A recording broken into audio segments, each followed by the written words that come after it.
And so we know that there is a God, and we know that therefore the world runs according to an order, and that if you violate any of those principles and that order, that is what we mean by sickness.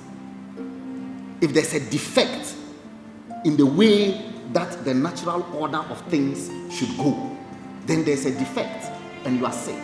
The reason I am minister for inner city and Zongo development is because there are people who live in the inner cities and Zongo communities. That's fundamental. If there are no people living in these places, then you have no business being minister. You can only be minister over human beings, over people. And you can only be minister over people who are healthy and kicking. And so the health and well-being of the people who live in inner cities and Zongo communities ought to be the concern of a minister for inner cities and Zongo development. And therefore, we thought that collaborating with health concern in this regard is very important. Now, this morning, I am even more convinced that our decision to come along in this collaboration was correct. And I want to assure Health Concern Ghana that even more so, we are now going to deepen the collaboration and to take this symposium to all of the regions of our country. More excited that this program is spearheaded and organized and headed by a Christian woman.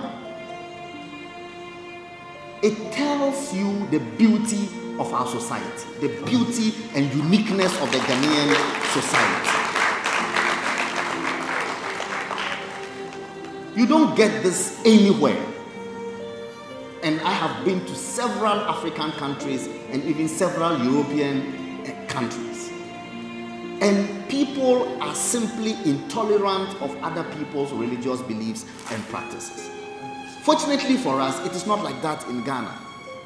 We know even in our sub-region, there are countries where Muslims and Christians can't even sit side by side in a program, where at the least opportunity, people are attacking other people's faiths.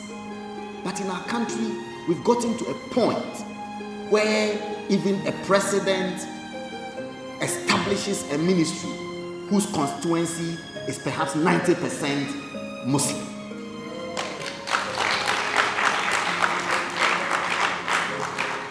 I think that Ghana has really gone far.